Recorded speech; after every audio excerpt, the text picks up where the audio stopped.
Aku sudah berkali-kali mengalami hal itu. Dan sepertinya ikan-ikan besar lebih senang tinggal di tempat yang angker. Assalamualaikum warahmatullahi wabarakatuh. Halo Elin Story Lovers, apa kabar kalian semua? Semoga selalu dalam keadaan sehat, dimudahkan segala urusannya dan dilancarkan rezekinya, serta dijauhkan dari segala musibah, bencana, dan mara bahaya yang ada di dunia ini. Sebelum kita lanjut ke dalam story, jangan lupa subscribe, like, komen, dan share. Dan aktifkan tombol loncengnya agar kalian tidak ketinggalan dengan story-story yang terbaru. Open Diary.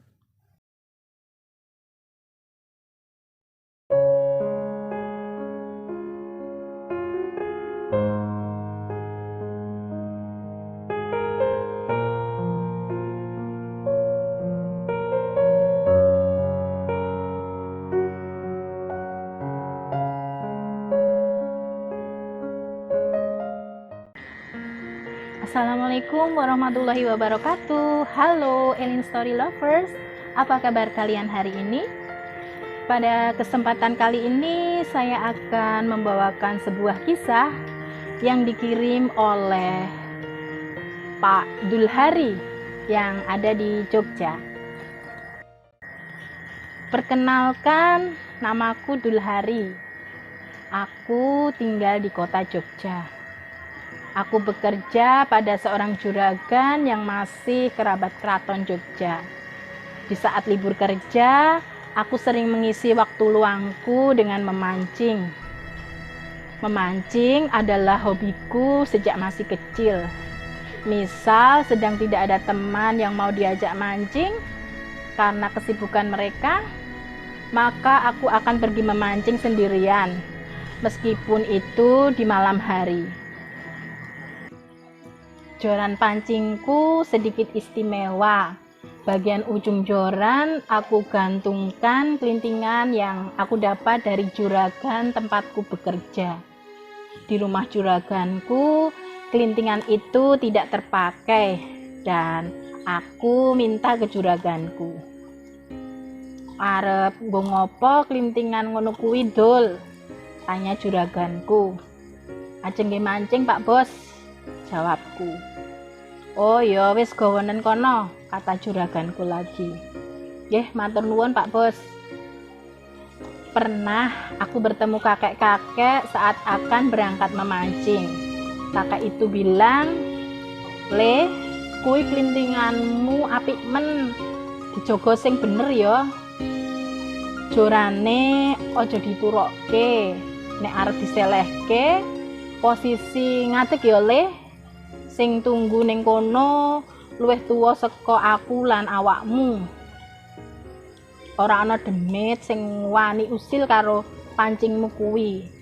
Demit ora ndulit, setan ora doyan." Aku setengah percaya, setengah tidak. Aku pun coba membuktikan, dan entah kebetulan atau tidak, saat itu ada mas-mas yang membawa joran dan ujungnya juga ada kelintingannya. Dia sepertinya jalan setengah lari dengan wajah seperti habis melihat hantu. "Ono apa Mas?" tanyaku. "Niko Pak, kulo diganggu setan pas mancing cedak wit niko," jawab mas-mas itu sambil menunjuk ke arah pohon yang ada di tepi sungai. "Diganggu piye Mas?" tanyaku lagi.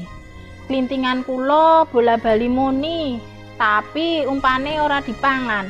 Bar niku onten suara, 'Hah.' Terus kulo melayu," jawab orang itu. Aku pun punya ide untuk membuktikan ucapan kakek-kakek tadi.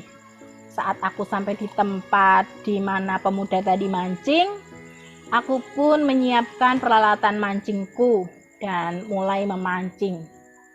Tidak berapa lama, kelintingan pancingku berbunyi dan strike, seekor lele besar aku dapatkan. Mungkin benar kata kakek tadi, Makhluk penunggu tempat ini tidak berani usil pada pancingku. Diary, fungsi kelintingan itu sebenarnya hanya sebagai tanda bahwa ada ikan yang memakan umpan pancingku. Karena kondisi gelap dan tidak mungkin terus-menerus mengarahkan lampu senter ke arah air, teman-teman mancing mania pasti tahu kenapa. Maka tinggal menunggu kelintingan itu berbunyi. Jika tarikan umpan semakin kuat, sudah waktunya strike. Suatu ketika aku dan 2 orang temanku pergi memancing di daerah Bantul. Saat itu langit cerah dengan cahaya bulan separuh dan bintang-bintang.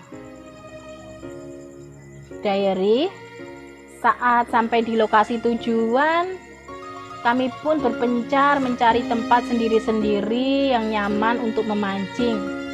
Aku sendiri mengambil posisi dekat rumpun pohon bambu. Aku perhatikan arus sungai dekat pohon bambu itu cukup tenang dan biasanya banyak ikannya. Waktu itu sudah menunjukkan pukul 10 malam. Aku sudah ambil posisi nyaman dan tinggal menunggu kelintinganku berbunyi. Suasana hening dan beberapa saat kemudian di seberang sungai aku perhatikan ada sosok kecil berwarna putih. Tapi lama-kelamaan makhluk itu bertambah tinggi dan semakin tinggi. Aku hanya berpikir, apakah ini yang namanya wedon? Seperti yang diceritakan oleh kakekku. Aku hanya bilang, "Hei makhluk Gusti Allah, aku neng kene golek rezeki. Aku orang ganggu, dadi tulung ojo diganggu." Akhirnya sosok putih itu pun menghilang. Diary, bukannya sombong, tapi aku tidak takut dengan makhluk-makhluk seperti itu. Prinsipku, selama kita tidak mengganggu mereka, maka insya Allah mereka pun akan pergi meninggalkan kita. Gangguan makhluk halus seperti itu bukan pertama kali aku alami selama kegiatanku memancing di waktu malam hari. Pernah juga aku mancing sendirian di sungai dekat area pemakaman. Malam itu langit juga cerah. Karena jika kondisi hujan, aku tidak pergi memancing. Mending di rumah saja daripada masuk angin. Baru sekitar 10 menit aku mulai memancing.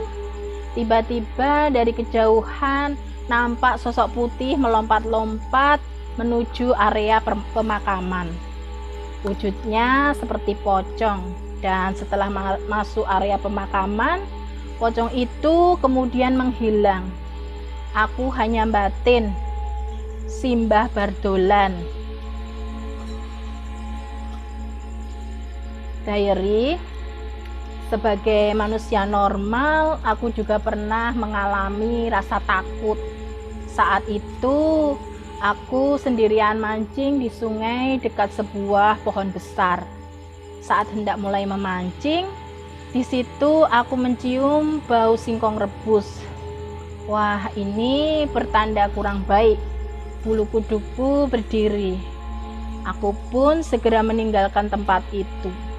Biasanya aroma singkong rebus pertanda ada genderuwo di tempat itu. Namun esok malamnya aku datang lagi ke tempat itu. Saat itu aku sudah menyiapkan rokok lintingan kelembak menyan dan aku ikat pada sebatang bambu. Rokok itu aku nyalakan dan bambu itu aku tempatkan cukup jauh dari tempatku memancing. Sesaat aku perhatikan rokok itu dan tidak berapa lama kemudian nyala rokok itu terlihat terang, redup, terang lagi. Berarti ada yang sedang menghisapnya. Perhatian makhluk itu sekarang pada rokok kemenyan. Jadi aku pun bisa melanjutkan memancingku. Tidak berapa lama, aku strike dengan ikan lele yang sangat besar. Diary. Dari pengalamanku selama memancing, jika saat mancing ketemu makhluk halus selama 10 hingga 15 menit kemudian setelah makhluk halus itu menghilang, biasanya strike dengan hasil pancingan yang besar. Dengan catatan kita tidak takut, hati kita kuat saat bertemu makhluk halus itu. Aku sudah berkali-kali mengalami hal itu. Dan sepertinya ikan-ikan besar lebih senang tinggal di tempat yang angker. Dan sebagai mancing mania, jangan lupa saat kita akan mancing di suatu lokasi, biasakan ucapkan salam atau permisi di tempat itu. Kalau pesan bapakku, minimal kita ucapkan kula nuwun Mbah, kula badhe nunut mancing ten riki. Insya Allah penghuni tempat itu tidak mengganggu kita secara ekstrim. Diary. Pernah juga aku lupa permisi saat memancing di sebuah dam sungai di daerah Kulon Progo.